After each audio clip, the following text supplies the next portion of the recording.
Hello friends, मैं मेघा बलानी आप सभी का वेलकम करती हूँ। तो दोस्तों, आज का जो हमारा टॉपिक है वो है पंक्चुएशन। पंक्चुएशन मार्क क्या होता है उसको समझेंगे। क्वेश्चन टैग आपको बहुत अच्छे से समझ में आ गया है। आई होप कि वन वीडियो में मैंने वो सारी चीज़ें कवर की थी जो आपके क्वेश्चंस आ सकते हैं क्वेश्चन टैग से। तो आज हम जो समझने वाले हैं वो समझने वाले हैं पंक्चुएशन मार्क। पहले तो उसको ये समझते हैं कि पढ़ाते क्यों हैं। भाई, हर एक चीज़ को पढ़ाने का कोई ना कोई मतलब होता है। तो इसको पढ़ाने का क्या मतलब है, क्यों पढ़ाया जाता है इसे, उसको समझते हैं। देखो भाई, पंक्चुएशन क्या होता है, जिसको हम हिंदी में कहते हैं विराम चिन्ह। पंक्चुएशन मार्क हिंदी में उसे हम कहते हैं विराम चिन्ह। विराम मतलब जहाँ हम कहीं ठहरते हैं।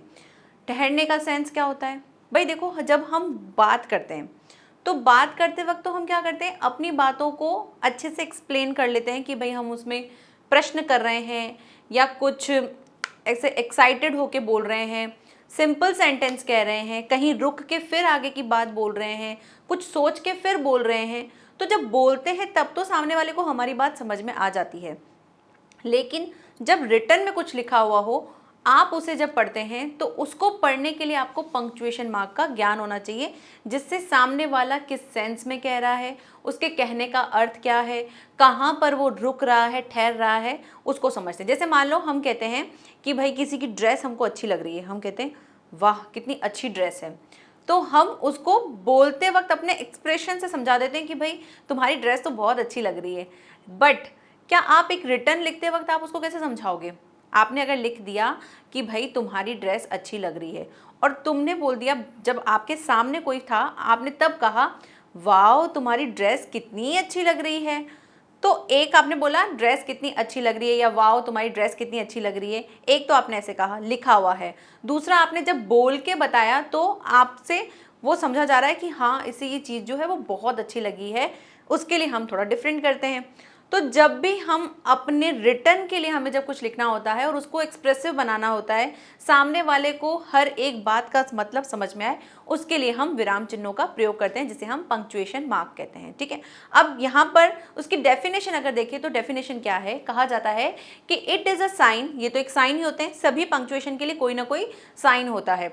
तो ये एक साइन है या फिर एक मार्क यानी कि एक चिन्ह है, used in writing to divide sentence and phrases. ये क्या करते हैं, एक सेंटेंस को डिवाइड करते हैं, मतलब बांटते हैं कि कहाँ आपको रुकना है, कहाँ आपकी बात खत्म हुई। जैसे कहा कि वह एक लड़का है, वह घर गया। तो वह एक लड़का है, वह घर गया, ये दो अलग अलग चीज़ें हैं। दोनों के बोलने पर हम क्या कर रहे हैं, थोड़ा रुक रहे हैं, हमारी बात को ख़त्म करके फिर दूसरी बात शुरू कर रहे हैं।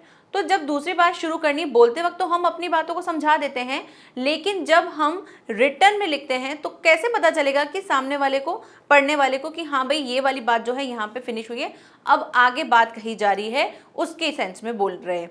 तो वो चीज़ समझने के लिए हमको पंक्चुएशन मार्क को यूज़ करना होता है, जिससे हमारी राइटिंग जो होती है वो थोड़ी सी अच्छी बनती है और सामने वाले को सही सही समझ में आता है कि कहना क्या चाह रहा है। ठीक है, तो ये क्या करते हैं, किसी भी फ्रेजेस को या किसी भी सेंटेंस को डिवाइड करने का काम करते हैं और उसके लिए हम कुछ ना कुछ चिन्ह लगाते हैं या फिर कोई हम साइन लगाते हैं। ठीक है, तो सभी जितने भी पंक्चुएशन मार्क होते हैं उन सभी के कुछ ना कुछ साइन होते हैं।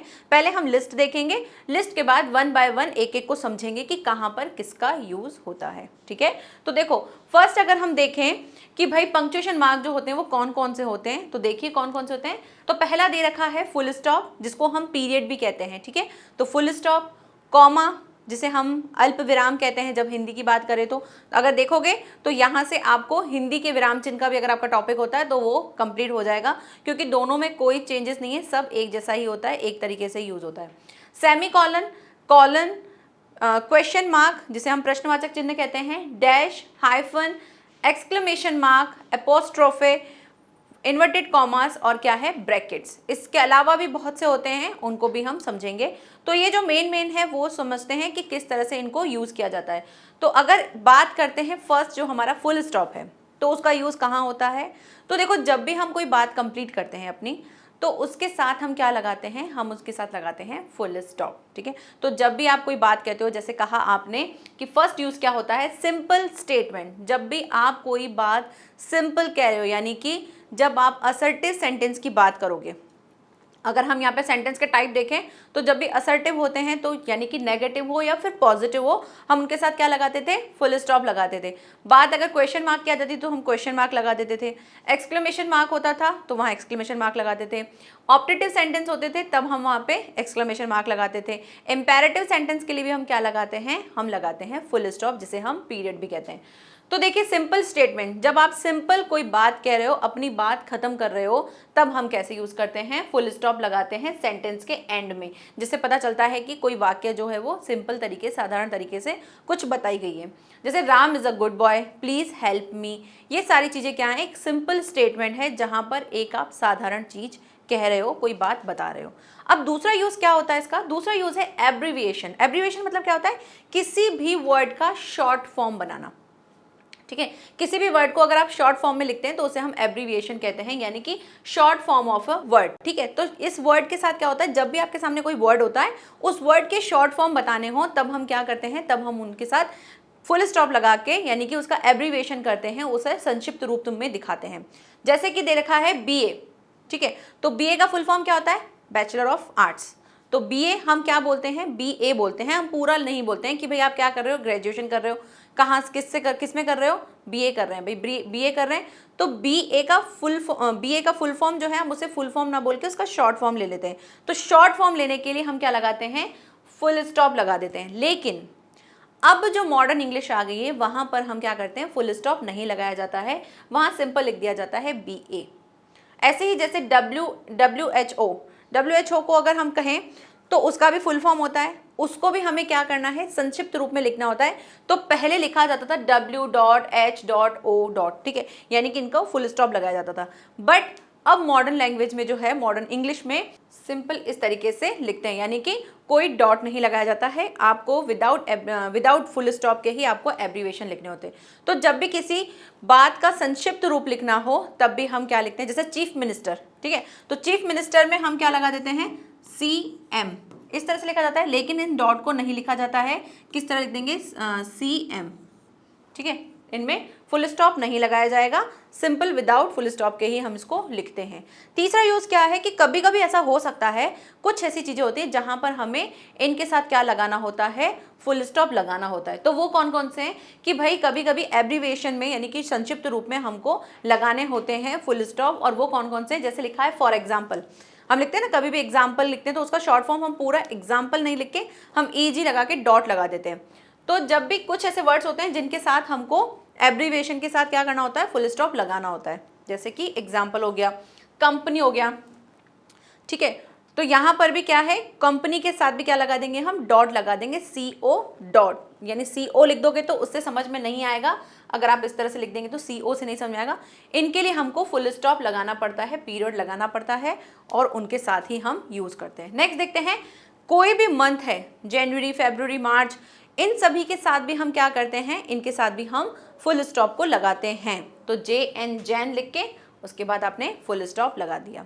तो एब्रीविएशन कुछ में लगाते हैं, कुछ में नहीं लगाते हैं। तो कुछ जो वर्ड्स हैं, उन वर्ड्स के साथ हमें क्या करना होता है, हमें लगाने होते हैं हमारे फुल स्टॉप। और जहां बात होती है, जैसे CM लिख दिया, WHO लिख दिया, या इसी तरह से आपने लिखा LLB, तो वहां पर भी LLB में भी हमें क्या नहीं लगाने हैं, हमें फुल स्टॉप नहीं लगाने, उनको विदाउट फुल स्टॉप ही लिखा जाता है। क्लियर। तो फुल स्टॉप का ये यूज है। पहला यूज है जब आप सिंपल स्टेटमेंट दे रहे हैं तब, या फिर किसी का संक्षिप्त रूप लिख रहे हैं तब भी हम लगाते हैं, बट अब नहीं लगाया जाता है, अब सिर्फ उनको सिर्फ LLB लिख के छोड़ दिया जाता है, उनमें फुल स्टॉप नहीं लगाते हैं। ठीक है, नेक्स्ट देखिए, नेक्स्ट कह रहे हैं कॉमा। अब कॉमा का सबसे ज्यादा यूज होता है, और कॉमा होता क्या है, जब भी आप बात करते समय कुछ थोड़ी देर के लिए विराम लेते हैं, ठीक है, तो उसके लिए हम क्या यूज करते हैं, कॉमा। ठीक है, तो जब भी जैसे कोई भी आप बात कह रहे हो, उस बात के साथ आप 2-3 बातें और भी कहना चाहते हैं, तो उन सभी के बीच में अगर आपको गैप लेना है, जैसे मान लो आप सारे लोग कहीं घूमने जा रहे हो, और घूमने गए, आप में से बहुत से गए, सबके नाम थे रीता, मीता, गीता, नीता, सभी गए थे, तो आप क्या करते हैं, रीता, मीता, गीता ऐसे नहीं बोलते ना, आप बोलते हैं हम सब कौन कौन गए थे, रीता, मीता, गीता, सीता। इस तरह से आप थोड़ा हल्का सा पॉज लेते हो, हल्का सा रुकते हो। तो जब भी हम हल्का सा अपनी बात को विराम देते हैं, तब हम वहाँ पर क्या यूज़ करते हैं, कॉमा यूज़ करते हैं। अब देखते हैं कहाँ कहाँ यूज़ होते हैं कॉमा। तो पहला है सेपरेटिंग लिस्ट और एलिमेंट्स विद इन सेंटेंस, यानी जब आपके सामने कोई लिस्ट हो, उस लिस्ट में आपको नाम हो, जैसे ना आपको स्कूल में कह देते हैं कि भाई कल जो है आपकी एक्टिविटी, आपका क्राफ्ट एक्टिविटी है कि लिस्ट दी है हमको कि इरेजर लाना है, पेंसिल लाना है, कलर लाना है, वाटर कलर लेकर आना है, शीट लेकर आना है, कलर पेपर लेकर आना है। तो ये सारी चीज़ों के साथ जब हम लिस्ट में डालते हैं तो उन सभी के लिए हम क्या लगाएंगे, pen comma, coloured paper comma, उसके साथ साथ बाकी की जितनी भी चीज़ें हैं उन सभी को डालना है। तो जब भी लिस्ट की बात होगी किसी एक चीज़ के साथ, मतलब बहुत सी चीज़ें लगा के लेकर आनी है, उनके साथ हम क्या लगाते हैं, कॉमा को यूज़ करते हैं। जैसे देख रखा है, Ram, Mohan, Sohan, Radha and Jack are good friends, ये सभी क्या हैं, गुड फ्रेंड्स है। अब एक चीज़ और ध्यान रखनी है यहाँ पर कि जब भी हम इस तरह से लिस्ट लिखते हैं ना, तो लिस्ट लिखते वक्त या किसी के नामों के साथ, यानी अगर एक ही जैसे 2-3 नाम या 2-3 चीज़ों के साथ यूज़ किया जा रहा है कुछ शब्दों को, तो उनके साथ आपको क्या करना है, हमेशा कॉमा लगाते लगाते अपने सेंटेंस को लेना है। बट जहाँ पर लास्ट नाम आ जाता है, जैसे यहाँ पर नाम आ गया राधा और उसके बाद एक और नाम है जैक, अब आपका जो भी पार्ट्स थे वो सारे कंप्लीट हो गए, जिन जिन को लेकर आना था या जिन जिन के बारे में बात हो रही थी। तो जहाँ एंड होता है उस एंड से पहले कॉमा नहीं लगाया जाता है। एंड के बाद तो लगाना ही नहीं है, एंड से पहले नहीं लगाया जाता है, लेकिन कहीं कहीं लगाया जाता है इस एंड के बाद। तो इस एंड के बाद जो कॉमा लगाया जाता है उसे ऑक्सफोर्ड कॉमा कहते हैं, लेकिन हमको नहीं लगाना है। हमें हमेशा जैसे भी जहाँ भी आपका लास्ट नाम आता है जिसके बारे में आप बात कर रहे हो कि भाई कल जो है, या आपने मान लो घर पे मम्मी ने आपको राशन लाने की दे दी लिस्ट कि भाई ये लेकर आना, तो आपने लिखा sugar, rice, coffee, T, flower, ये सारी चीज़ें आपको लेकर आनी है। तो आप जब ये सारी चीज़ें लेकर आएंगे, लास्ट में लिखा हुआ है कि भाई अब जो है जैगरी के बाद कुछ नहीं लेकर आना। जैगरी मतलब कि गुड़, गुड़ के बाद ख़त्म है, कि लास्ट था गुड़। तो जहाँ भी आपको सेंटेंस कहा जा रहा है, यहाँ पर भी आपके जो पार्ट्स हैं जो कंप्लीट हो रहे हैं लिस्ट के, उससे पहले क्या लगा देना है, एंड लगा देना है, एंड जैगरी, बस। तो आपको एंड के बाद यहाँ कॉमा नहीं लगाना है, साथ ही साथ एंड से पहले यहाँ पर भी कॉमा नहीं लगाना है, ठीक है। तो जहाँ भी आपके लास्ट कंप्लीट होते हैं तो लास्ट नेम, उसके बाद जो बिल्कुल लास्ट नेम है उसके बीच में एंड लगाना है, दोनों के बीच में कोई कोमा नहीं लगेगा, ठीक है। इस तरह से सेपरेटिंग करना मतलब कि किसी लिस्ट में एलिमेंट्स को सेपरेट करना, जो भी आपको तत्व दे रखे हैं उनको अलग अलग बताना। अब जैसे यहाँ पे मोहन, राम, सोहन, राधा, इन सबको अगर एक साथ लिख दें तो समझ में आएगा, नहीं समझ में आएगा। हम क्या बोल रहे हैं भाई, राम, मोहन, सोहन, ठीक है। इस तरह से हम थोड़ा सा पॉज ले रहे हैं, थोड़ा सा विराम ले रहे हैं, तो इसके लिए हम किसको यूज़ करते हैं, कॉमा को। सेकंड यूज़ क्या है कॉमा का, सेकंड यूज़ है कि भाई सेपरेटिंग ऑफ 2 कंप्लीट सेंटेंस। जब हम 2 कंप्लीट सेंटेंस बोलते हैं कि भाई he is a good boy and he is a nice guy, अब ये 2 चीज़ें हैं, आप 2 सेंटेंस बोल रहे हो, तो गुड बॉय, उसके बाद या बोल दिया he is a hard working boy. तो यहाँ पर 2 चीज़ें हैं, दोनों सेंटेंस अलग अलग हैं। तो जब 2 सेंटेंस अलग हैं, उन दोनों को जब जोड़ा जाता है उसके साथ भी हम क्या लगाते हैं, कॉमा लगाते हैं। बट इन दोनों के बीच में क्या होना चाहिए, एक कंजक्शन होना चाहिए, यानी जो मैंने सेंटेंस बोला उनके साथ आप कॉमा नहीं लगाओगे जब तक उनके बीच में क्या नहीं हो, कंजक्शन नहीं हो। तो कंजक्शन यानी जो 2 सेंटेंस को जोड़ते हैं, उन 2 सेंटेंस को जोड़ने के साथ आप एक वाले सेंटेंस को थोड़ा सा अलग दिखाएंगे कि भाई ये वाली बात यहाँ खत्म हो रही है, अब दूसरी बात शुरू हो रही है। तो थोड़ा सा रुक के आप दूसरी जब बात बोलते हो उसके लिए हम क्या यूज़ करते हैं, कंजक्शन के साथ हम कॉमा लगाते हैं। कैसे, जैसे लिखा है he is poor yet he is honest, वह गरीब है लेकिन क्या है, वो ईमानदार है। तो 2 सेंटेंस है, दोनों सेपरेट है भाई, ये भी एक अलग है, अपने आप में पूरा सेंटेंस है, और ये भी पूरा अपने आप में सेंटेंस है। बट इन दोनों के बीच में क्या होना चाहिए, कंजक्शन होना चाहिए। अगर कंजक्शन होगा उसके साथ आप एक सेंटेंस में इसको फ्रेम कर सकते हो, जिसमें एक सेंटेंस के बाद आप क्या बोलोगे, ही इज़ पुअर, वह गरीब है लेकिन वह ईमानदार है। तो आप थोड़ा सा रुके हल्का सा कि वह गरीब है लेकिन वह ईमानदार है, तो दोनों के बीच में क्या लगा देंगे, कॉमा। बट क्या होना चाहिए, कंजक्शन होना चाहिए। कंजक्शन से पहले आप क्या लगा देंगे, कॉमा लगा देंगे, जिससे क्या हो जाएगा, आप एक सेंटेंस को एक बार में बोल रहे हो लेकिन हल्का सा रुक के एक सेंटेंस को आप बता रहे हो कि भाई ये बात यहाँ खत्म हो रही है, अब मैं दूसरी बात कहने जा रहा हूँ, ठीक है। नेक्स्ट देखिए, he is not only rich but he is generous also, यानी वह अमीर ही नहीं है, साथ ही साथ वो क्या है, लेकिन वो क्या है, जनरस है। तो यहाँ पर भी आप क्या बोल रहे हो कि दो सेंटेंस है जिसमें आपने देखा होगा कि ये क्या लग रहा है, कंजक्शन। तो कंजक्शन के साथ कोई सेंटेंस हो और वो दो अलग अलग सेंटेंस हैं, उनके साथ हम पहले वाले सेंटेंस को बोलने के बाद हल्का सा पॉज लेते हैं, उसके लिए हम क्या लगाते हैं, कॉमा। तो कॉमा का दूसरा यूज क्या है कि भाई जब भी दो सेंटेंस हैं उनको सेपरेशन दिखाने के लिए, उनको थोड़ा सा अलग दिखाने के लिए हम थोड़ा सा रुकते हैं, उसके लिए भी हम क्या लगाते हैं, कॉमा लगाते हैं। ठीक है, नेक्स्ट देखते हैं, use comma two set of the words yes और नो। जब भी हम यस और नो से अपने आंसर्स देते हैं कि यस कि मैं गई थी, कि यस हाँ मुझे ये चीज़ अच्छी लगी थी, तो जब भी आप यस या फिर नो से अपने आंसर्स देते हो तो उनके साथ भी हमें क्या करते हैं, हम उनके साथ कॉमा लगाते हैं। मान लो आपसे किसी ने चाय पूछी, आपने कहा नो थैंक यू, तो नो थैंक यू, तो नो आप ऐसे बोलते नो थैंक यू, ऐसे नहीं बोलते ना, हम बोलते हैं नो थैंक यू। तो नो बोल के आप हल्का सा पॉज लिया, उसके बाद आपने थैंक यू कहा। तो जब भी आप जैसे आपने कहा यस आई नो, आपने कहा यस आई नो मैं जानती हूँ, तो यहाँ पर भी आपने ऐसे नहीं बोला यस आई नो, आप कहते हैं यस आई नो, तो यानी हाँ मैं जानती हूँ। तो यहाँ पर भी आपको क्या करना है, जब भी हम यस या नो के साथ अपने सेंटेंस को बोलते हैं तो यस और नो से पहले हमें क्या लगाना होता है, कॉमा लगाना होता है। जैसे yes I agree with you, हाँ मैं तुम्हारे साथ सहमत हूँ। सेकंड, नो थैंक यू, कि नहीं कोई ज़रूरत नहीं है, थैंक यू। तो जहाँ पर भी यस और नो की बात होगी तो वहाँ आप क्या लगाएंगे, यस और नो के बाद कॉमा लगाएंगे। क्लियर। अब देखिए यहाँ पर क्या हुआ, हमने कॉमा को समझा कि कॉमा में क्या करना है, जब भी आप किसी चीज़ में, किसी बात में हल्का सा विराम लेते हैं वहाँ आप कॉमा लगा देंगे। अब नेक्स्ट देखते हैं सेमी कॉलन। सेमी कॉलन क्या होता है, सेमी कॉलन जहाँ पर हम जो हमारा कॉमा होता है और जो हमारा क्या है, फुल स्टॉप है, कॉमा और फुल स्टॉप के बीच का जो भाग होता है वो होता है सेमीकोलन। क्या करते हैं भाई, देखो जब भी आप फुल सेंटेंस बोल देते हैं, यानी एक सेंटेंस कंप्लीट हो जाता है तो हम उसके लिए फुल स्टॉप लगाते हैं, फिर हम दूसरी बात शुरू करते हैं। कॉमा में क्या करते हैं, हम हल्का सा पॉज लेते हैं, लेकिन सेमीकोलन क्या होता है, कॉमा और फुल स्टॉप दोनों के बीच का होता है, यानी कि फुल स्टॉप से थोड़ा कम रुकना पड़ता है उसमें, और कॉमा से जो है थोड़ा सा ज़्यादा रुकना पड़ता है, यानी ज़्यादा देर का थोड़ा सा ज़्यादा पॉज होता है, उसके लिए हम सेमीकोलन को यूज़ करते हैं। ठीक है, यानी फुल स्टॉप एंड कॉमा दोनों के बीच में जब हम यूज़ करते हैं तब हम यूज़ करते हैं सेमीकोलन को। क्या होते हैं, जब दो इंडिपेंडेंस क्लॉजेस यानी कि सेंटेंस के मध्य कोई कंजक्शन नहीं आया तो उनके बीच में सेमीकोलन का प्रयोग किया जाता है।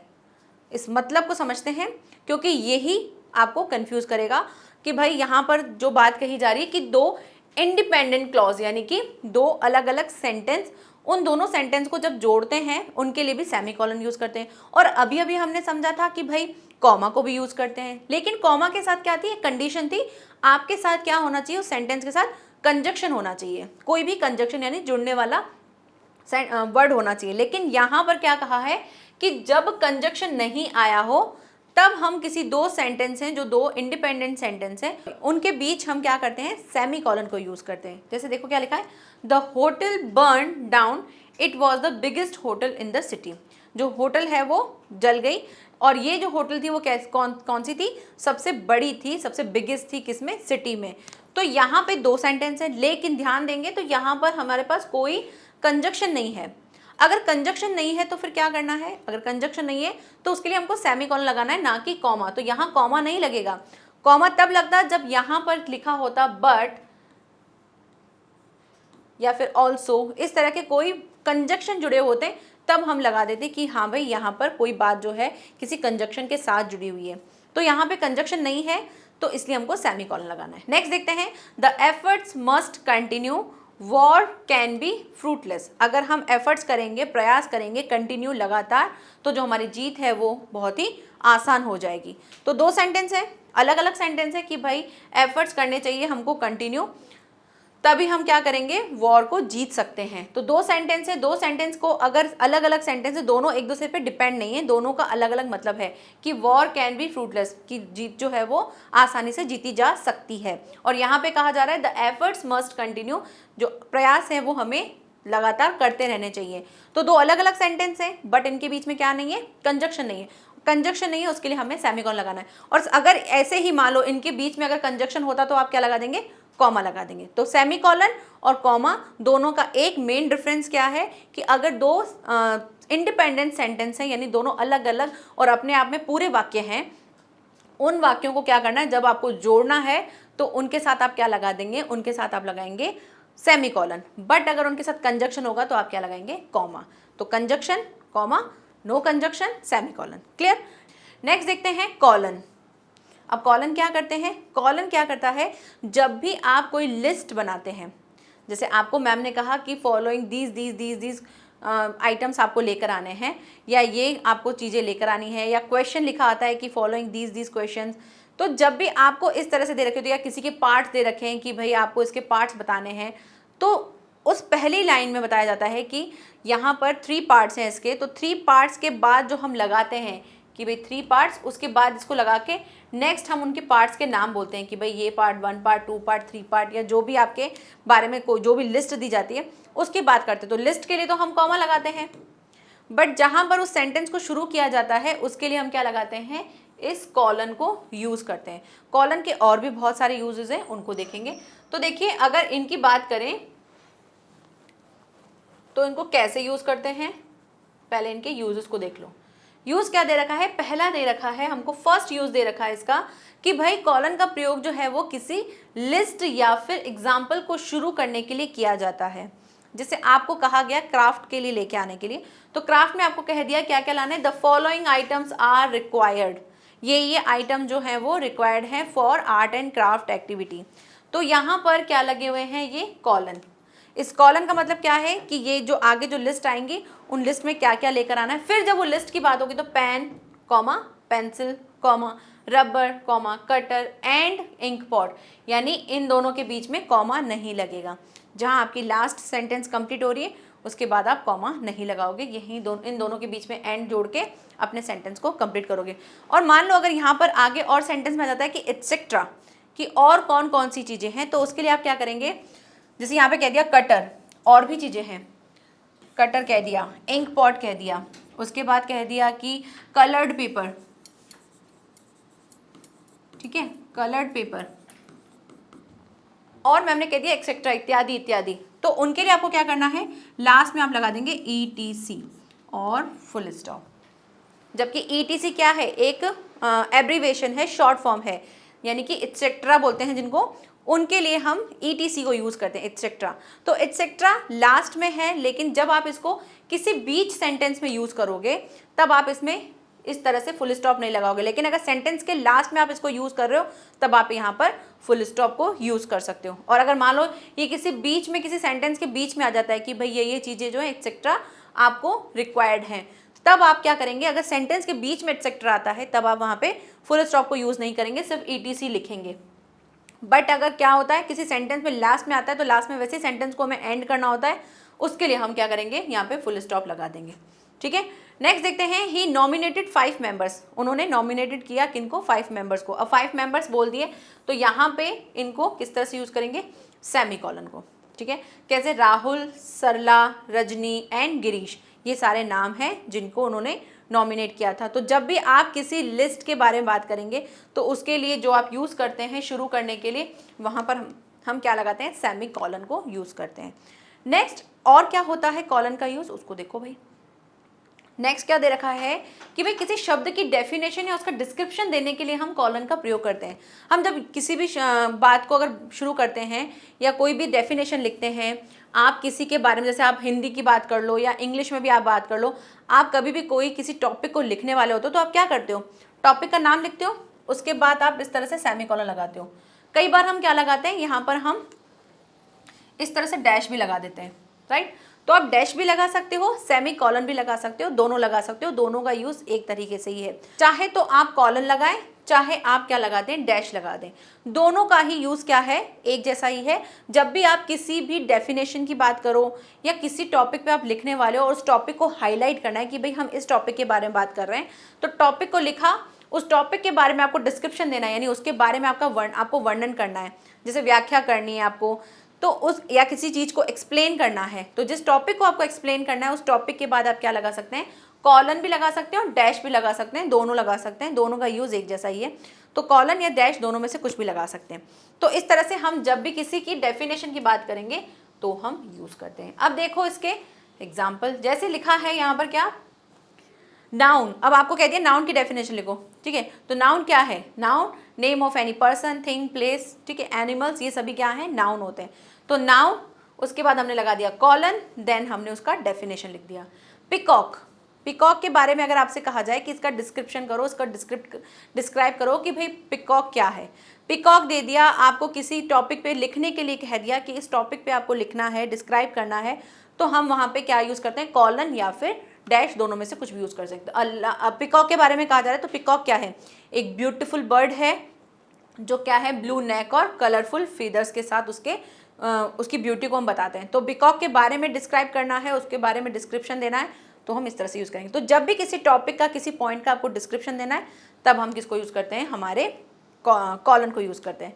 नेक्स्ट और भी यूजेस हैं इनके, क्या, जैसे मान लो आप जब हमारे सामने अगर आप बुक देखेंगे या कहीं किसी प्ले वाली बुक देखेंगे जहाँ पर डायलॉग्स बोले जाते हैं, तो डायलॉग्स में क्या होता है, जिसका डायलॉग होता है उसका नाम लिखा जाता है, देन क्या होता है, कॉलन को यूज़ किया जाता है, उसके बाद आगे वाले की लाइन होती है। नेक्स्ट फिर जिससे बात कर रहा है, जिसको रिप्लाई देना है, जिसकी बात है, वो अपना नाम लिखता है और उसके आगे कॉलन, फिर वो अपनी बात कहता है।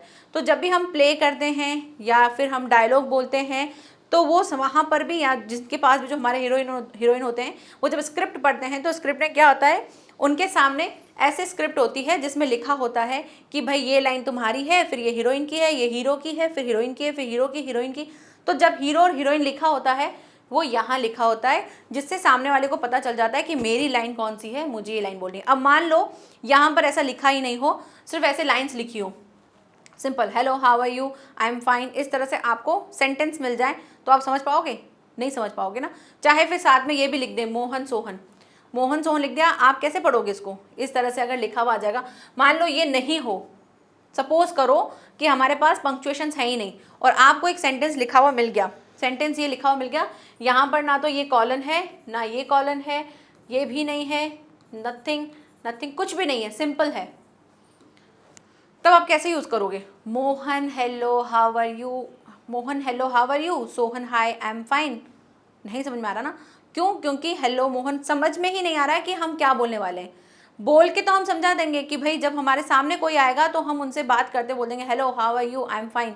हम बात करते हुए तो सामने वाले को हमारा एक्सप्रेशंस बता देंगे, हम किस टोन में बोल रहे हैं। अब देखो एक वर्ड जो है, अगर हम बोलते हैं अच्छा, तो अच्छा को भी बोलने के देखो कितने अलग अलग तरीके हैं। हम बोलते हैं अच्छा, अच्छा, अच्छा, अच्छा, ऐसे, मतलब हम अपने एक्सप्रेशन से समझा सकते हैं कि अच्छा, अच्छा। एक अच्छा वर्ड को भी हम बोल सकते हैं, या जैसे ओके, ओके, अब गुस्से में बोल रहे हो ओके, और अगर अच्छे से बोल रहे हो ओके, अब आपने थोड़ा सा किसी अंदाज में बोला, थोड़े से मस्ती वाले अंदाज में बोला कि अच्छा, तो ओके। तो जहाँ आप अपनी बातों को एक्सप्रेशन से, अपनी बातों से समझा सकते हो, लेकिन लिखते वक्त कैसे समझाओगे, लिखने के लिए हमको ये सारी चीज़ें यूज़ करनी होती है। अब समझ में आएगा जब हम इनको इनके पंक्चुएशन मार्क के साथ यूज़ करते हैं। तो जब पंक्चुएशन मार्क के साथ यूज़ कर रहे हैं तब क्या हो रहा है, तब हम क्या है, मोहन। अब मोहन को अपनी लाइन बोलनी है, तो जिसको भी आप स्क्रिप्ट दोगे या जिसको भी डायलॉग दोगे, आपको मान लो आपको स्कूल में आपको प्ले करना है, तो प्ले करने के लिए क्या होगा, आपको इस तरह से मिलेगा, तो समझ में आ जाएगा मेरा डायलॉग कौन सा है, मेरे को कौन सी लाइन बोलनी है, आप उसकी प्रैक्टिस कर लोगे। और साथ ही साथ आपको ये भी पता चल जाएगा कि जो आगे जो मेरा दूसरा पार्टनर है उसकी जो लाइन है उस पर मुझे रिएक्ट कैसे करना है, आप उसके अकॉर्डिंग अपने बातों को बोल पाओगे। तो इसलिए पंक्चुएशन मार्क का बहुत ज़्यादा यूज़ है। अब देखते हैं और कौन कौन सा यूज़ है कॉलन का।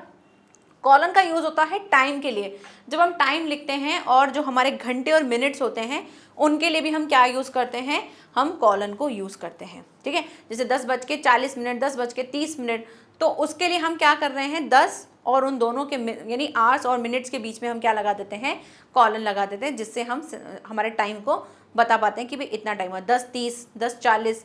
तो यहाँ बोलने में तो हम बोल देते हैं, लेकिन लिखते वक्त कैसे लिखोगे, ऐसे लिखेंगे क्या, 10:40, ये तो 1040 हो जाएगा। तो हमको इनको अलग से थोड़ा बताने के लिए कि हाँ भाई, जिससे पता चले कि ये जो चीज़ है किसके लिए हो रही है, कि हाँ ये अलग अलग चीज़ है, उन दोनों को बताने के लिए। तो 10, उसके लिए कॉलन लगा के देन 40, 10:40, 10:40, ठीक है। तो इस तरह से हमको यूज़ करना होता है। अब और देखते हैं, ये हो गया हमारा कॉलन। क्या क्या कंप्लीट कर लिया हमने फुल स्टॉप को समझा था, जहाँ पर स्टेटमेंट कंप्लीट होता है, एब्रीविएशंस होते हैं तब हम यूज़ करते हैं। दूसरा हमने क्या देखा था कि भाई जब भी हम कॉमा को यूज़ करेंगे तो वो क्या होंगी, कोई छोटा सा पॉज होगा जहाँ हम अपनी बात को बोलने वाले हैं, तब हम यूज़ करेंगे। साथ ही साथ दो इंडिपेंडेंट सेंटेंस है बट उनके साथ क्या हो, कंजक्शन हो, तब भी आप क्या यूज़ करेंगे, कॉमा का यूज़ करेंगे। नेक्स्ट क्या समझा था, सेमीकॉलन। सेमीकॉलन में क्या होता है, दो सेंटेंस होते हैं बट उनके साथ क्या नहीं होता है, कंजक्शन नहीं होता है।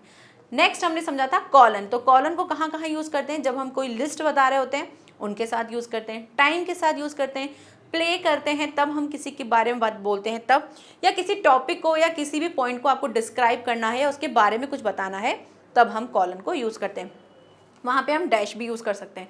अब नेक्स्ट समझते हैं हमारा क्वेश्चन मार्क, कि क्वेश्चन मार्क में क्या है। तो सिंपल है, क्वेश्चन जब क्वेश्चन करते हैं तब हम क्वेश्चन मार्क को यूज़ करते हैं। हाँ जी बिल्कुल यूज़ करते हैं, लेकिन उसके साथ साथ कब यूज़ करते हैं, जब आपको किसी चीज़ की श्योरिटी नहीं होती ना, वहाँ पर ज़रूरी नहीं है WH वर्ड हो या फिर आपका हेल्पिंग वर्ब से क्वेश्चन स्टार्ट हो। कई बार ऐसा हो सकता है कि आप जब सेंटेंस बोल रहे हो उस सेंटेंस में आपको श्योरिटी नहीं है कि किसी बात के लिए कह रहे हो, तो उसके साथ भी आप क्वेश्चन लगा के सामने वाले को ये बता सकते हो कि भाई आप क्वेश्चन कर रहे हो, आपको कंफर्म नहीं है, आप थोड़े निश्चित नहीं हो, तो वहाँ भी हम क्वेश्चन मार्क को यूज़ करते हैं। और एक हमने लास्ट यूज़ अभी रिसेंटली देखा था क्वेश्चन टैग में, कि जब हम क्वेश्चन टैग होता है जहाँ पर हम सामने वाले से क्या मांगते हैं, कंफर्मेशन मांगते हैं, तब भी हम क्या करते हैं, क्वेश्चन को यूज़ करते हैं और सेंटेंस के साथ उस क्वेश्चन टैग को अटैच करके अपनी बात का सहमति लेते हैं कि भाई हमें जैसा लग रहा है वैसा आपको लग रहा है, हाँ या ना में सॉरी। तो देखो एग्जाम्पल समझते हैं कि क्या है, are you going to Delhi today, क्या तुम आज दिल्ली जाओगे। तो यहाँ पर दिल्ली जा रहे हो इसके बारे में कहा जा रहा है, क्वेश्चन किया जा रहा है, तो क्वेश्चन मार्क लगा दिया। नेक्स्ट है Gandhi ji died in 1948।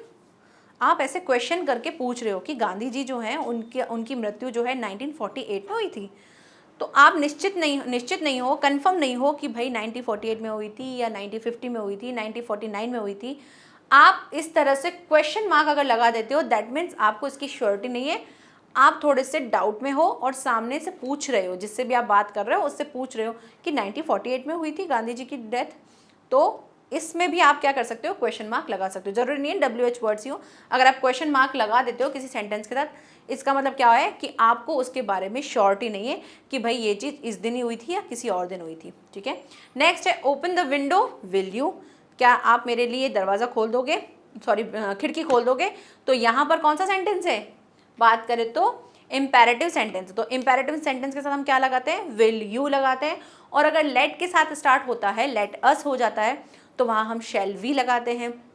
Let you, let him, बाकी और कोई प्रोनाउन होते हैं तो उनके साथ भी हम क्या लगाते हैं, विल यू लगाते हैं।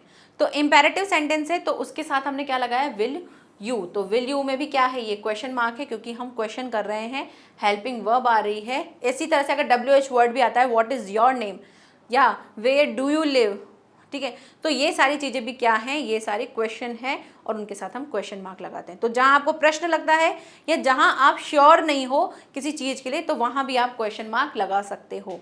ठीक है। वैसे गांधी जी की जो डेथ हुई थी वो 1948 में ही हुई थी, वो सामने वाला पूछ रहा है कि भाई इसी दिन हुई थी या किसी और सन में हुई थी। ठीक है, तो जहाँ आप श्योर नहीं हो वहाँ लगाते हैं। नेक्स्ट लास्ट यूज देख लेते हैं। अब देखते हैं एक्सक्लेमेटरी सेंटेंस क्या होते हैं, जहाँ पर आप इमोशंस बताते हो। तो इमोशंस के साथ हम क्या यूज़ करते हैं, एक्सक्लेमेशन मार्क यूज़ करते हैं। और आप क्या बताते हैं, जो भी आप अपने फीलिंग्स हैं उस मार्क से आप समझा सकते हो कि ये जो बात कही गई है मेरे इमोशंस के साथ कही गई है, जिसमें बहुत ज़्यादा स्ट्रॉन्ग इमोशन होंगे, वो सुख के, दुख के, सरप्राइज के, कैसे भी हो सकते हैं। ठीक है, तो देखो एग्जाम्पल्स देखते जाएंगे और उनको समझते जाएंगे। फर्स्ट दे रखा है what a beautiful bird it is.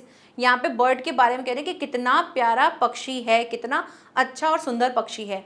तो आप इस तरह से आप क्या, अगर यहाँ पे एक्सक्लेमेशन मार्क लगा रहे हो, इसका मतलब क्या है कि आप जो चीज़ कह रहे हो, जो बात बोल रहे हो, उसमें क्या बता रहे हो, आप बहुत ज़्यादा सरप्राइज होके कह रहे हो कि कितना अच्छा पक्षी है, कितना प्यारा पक्षी है। Wow you are great, wow तुम तो महान हो। तो यहाँ पे भी क्या हो गया, यहाँ वाओ लगा के आप सामने वाले के सामने बहुत ही जॉय के साथ या एक्सप्रेशंस के साथ कैसे, मतलब सरप्राइज होके बोल रहे हो कि भाई तुम तो महान हो, इस तरह से कहा जा रहा है। थैंक यू सो मच, किसी को आभार व्यक्त कर रहे हो, थैंक यू बोल रहे हो, थैंक यू सो मच, इसका मतलब क्या है, आप अपने इमोशंस दिखा रहे हो ये वाली बात बताने के लिए कि आपने जो चीज़ की है उसके लिए बहुत बहुत तहे दिल से धन्यवाद। नेक्स्ट है मे यू लिव लॉन्ग। ये कौन से सेंटेंस होते हैं, ऑप्टेटिव होते हैं। तो ऑप्टेटिव सेंटेंस में भी हम कौन से मार्क यूज़ करते हैं, एक्सक्लेमेशन मार्क यूज़ करते हैं, जहाँ पे हम किसी को विश कर रहे होते हैं, किसी को कर्स्ड कर रहे होते हैं, या फिर किसी के लिए प्रे कर रहे होते हैं, वहाँ हम क्या करते हैं, एक्सक्लेमेशन मार्क को यूज़ करते हैं। तो ये बहुत सिंपल सा था, हम पहले पढ़ चुके हैं। अब समझते हैं आगे की कहानी कि भाई आगे और कौन कौन से। अपोस्ट्रोफे, क्या यूज़ होता है इसका, अपोस्ट्रोफे, ठीक है, इसको इस तरह से भी लगा सकते हो। अपोस्ट्रोफे क्या यूज़ होता है, पहले उनके रूल्स को समझते हैं कि पहला रूल यहाँ है, यहाँ पे कुछ दे रखा है, उन चीज़ों को समझते हैं। तो पहला दे रखा है, जब भी आप किसी का पोजीशन बताते हो, जैसे मेरे पापा, तो माय फादर तो हो गया, लेकिन अगर आपने कहा कि रोहन के पापा, आपने कहा रोहन के पापा, तो कैसे लिखेंगे, रोहन पापा ऐसे लिखेंगे, या रोहन फादर ऐसे लिखेंगे, नहीं, हमें बोलना है रोहन के पापा। तो उसके लिए हमें क्या करना होगा, इसके लिए पोजीशन बताने के लिए हम इस तरह से लगाएंगे, रोहन्स पापा, ठीक है, रोहन्स पापा यानी रोहन के पापा। जैसे बोलते हैं ना फादर्स डे, तो फादर का दिन है तो इसलिए फादर्स डे, मदर्स डे, इस तरह से लगाते हैं। क्यों, क्योंकि हम किसका दिन मना रहे हैं, पिताजी वाला, पितृ दिवस मना रहे हैं या मातृ दिवस मना रहे हैं, तो फादर्स डे, तो एस लगा के बताते हैं कि भाई आज का जो दिन है वो किनके लिए, पापा के लिए है। या मदर्स डे तो मदर्स के लिए है, तो मदर्स, लास्ट में क्या आ रहा है, एस आ रहा है। तो इस तरह से हम जब भी किसी के पोजीशन की बात बोलेंगे कि इसके बारे में या उसके बारे में, रोहन का घर, मोहन का हाउस, तो मोहन का हाउस, तो मोहन्स हाउस, इस तरह से बनाते हैं। तो मोहन्स पेन, मोहन का पेन। तो पहला यूज क्या है अपोस्ट्रोफे का, कि जब भी हम किसी का पोजीशन बताते हैं, किसी का अधिकार बताते हैं, तब हम लगाते हैं अपोस्ट्रोफे। नेक्स्ट क्या दे रखा है, मेंस लाइफ। मेंस लाइफ यानी मेंस यानी जो भी आदमी थे उनकी लाइफ के बारे में बात की जा रही है, तो मेंस लाइफ, मेंस की लाइफ। नेक्स्ट देखो क्या लिखा है, गर्ल्स स्कूल। अब आप यहाँ देखोगे कि आई थिंक मैम से मिसप्रिंट हो गया है, यहाँ भी गर्ल्स स्कूल, गर्ल का स्कूल लगाना था, तो यहाँ में एस लगाना चाहिए था, लेकिन हमने नहीं लगाया। क्यों, क्योंकि जब भी आप किसकी बात करोगे, जब आप बात कर रहे हो भाई गर्ल्स का स्कूल, लड़कियों का स्कूल, तो एक लड़की का स्कूल तो होगा नहीं ना, एक लड़की का स्कूल नहीं होगा। गर्ल्स स्कूल यानी कि जहाँ पर गर्ल्स, जितनी भी गर्ल्स हैं वो पढ़ने वाली होती हैं, उनके बारे में बात की जा रही है। गर्ल्स हॉस्टल की बात हो रही है कि भाई गर्ल्स का हॉस्टल, तो लड़कियों का हॉस्टल है, तो लड़कियों का एक लड़की का तो होगा नहीं। तो इसलिए जब भी आप गर्ल्स हॉस्टल या गर्ल्स स्कूल की बात कर रहे हैं, गर्ल्स कॉलेज की बात हो रही है, तो वहाँ पे आप कैसे लगाएंगे, सिर्फ यहाँ पे अपोस्ट्रोफी लगा के एस नहीं लगाएंगे। एस हम तब लगाते हैं जब हम किसी के अधिकार की बात बोलो, भाई इसके बारे में बात हो रही है, और एस यहाँ ऑलरेडी लगा हुआ है, तो यहाँ पे हम गर्ल्स स्कूल नहीं लगाएंगे, सिर्फ गर्ल्स के बाद अपोस्ट्रोफी लगा के एस नहीं लगाएंगे, ठीक है। नेक्स्ट देखो, जब भी हम कॉन्ट्रैक्शन करते हैं, जब भी हम शॉर्ट फॉर्म्स लिखते हैं, जैसे वॉज और नॉट को वॉजंट बनाते हैं, तो वहाँ पर भी हम क्या लगाते हैं, जैसे लगाया वॉज नॉट, जब इसका कॉन्ट्रैक्शन बनाते हैं तो किस तरह से करते हैं, वॉजंट, और हम बना देते हैं अपोस्ट्रोफी लगा के, इस तरह से इसका कॉन्ट्रैक्शन बनाते हैं। तो दूसरा यूज़ क्या है, कॉन्ट्रैक्शन करने का। जब भी हम किसी बात को, किसी भी वर्ड्स को कॉन्ट्रैक्शन करते हैं, उनके साथ हम अपोस्ट्रोफी लगा देते हैं, जैसे कांट और डोंट, डू और नॉट के साथ क्या हो गया, डोंट। नेक्स्ट क्या दे रखा है, एड 2 5s एंड 4 2s। जब आप मैथ्स में या किसी और में किसी चीज़ को काउंट कर रहे हो कि भाई यहाँ पे क्या करना है, ऐड 2 5s, किसी नंबर को बार बार कंटिन्यू आपको ऐड करना है, यानी कि जो 2 नंबर है उसको कितनी बार ऐड करना है, 5 बार ऐड करना है, और जो 4 है उसको कितनी बार ऐड करना है, 2 टाइम्स ऐड करना है। तो जब आप नंबर्स की काउंटिंग ज़्यादा हो, किसी नंबर्स को आपको 2 से 3 बार काउंट करना है या 2 से ज़्यादा बार काउंट करना है, तो उनके लिए हमको क्या लगाना होता है, अपोस्ट्रोफी लगाना है, यानी कि 5 बार इनको काउंट करना है। तो इस लाइन का मतलब क्या हुआ, आपके मैथ्स में इस टाइप की लैंग्वेज दिखने को मिलती होगी कि ऐड 2 5s, यानी कि ऐड करना है 2 को 5 टाइम, ऐसे ही 4 को ऐड करना है कितने टाइम, 2 टाइम। तो इसका मतलब क्या है, इतने टाइम्स के लिए करना है। तो अपोस्ट्रोफी में क्या होता है, नंबर ऑफ काउंटिंग को बताने के लिए भी आप अपोस्ट्रोफी को यूज़ करते हैं, ठीक है। तो कौन कौन सा यूज़ हो गया, एक तो हमें कॉन्ट्रैक्शन बताने के लिए कि जब भी हम किसी चीज़ को कॉन्ट्रैक्शन करते हैं तब, या फिर किसी का पोजीशन बताते हैं, अधिकार बताते हैं कि भाई उसके पापा, उसका घर, जिस किसी के भी बारे में आप बोल रहे हो।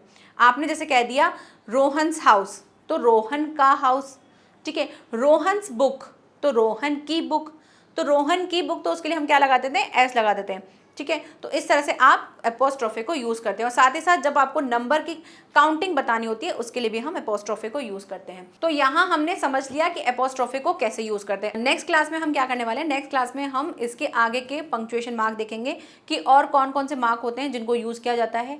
इसके साथ ही एक और पॉइंट हम जो डिस्कस करेंगे वो होगा कैपिटल लेटर, कि कब हमें कहाँ पर कौन से लेटर को कैपिटल बनाना होता है, उसके बारे में भी हम एक बार देख लेंगे। क्योंकि जब पंक्चुएशन आता है तो आपको एक सेंटेंस दे रखा होता है, उस सेंटेंस में आपको कैपिटल लेटर भी दे रखे होते हैं जिनमें आपको पता होना चाहिए कौन सा कैपिटल होगा, कौन सा स्मॉल लेटर में लिखा जाता है, किस चीज़ को हमें कैपिटल में लिखना है, उन सभी चीज़ों के बारे में बात करेंगे। और जो पंक्चुएशन बाकी के जो हमारे रिमेनिंग रह गए हैं उनको भी हम कवर करेंगे। तो आज हमने अगर शॉर्ट लिस्ट करें कि हमने आज क्या क्या समझा, कॉमा को समझा हमने, फुल स्टॉप को समझा जिसे हम पीरियड भी कहते हैं, सेमी कॉलन देखा, कॉलन को देखा, एपोस्ट्रोफे देखा था हमने, क्वेश्चन मार्क और एक्सक्लेमेशन मार्क को हमने समझा था कि किस किस तरह से उनको यूज़ किया जाता है, उसकी प्रैक्टिस करना।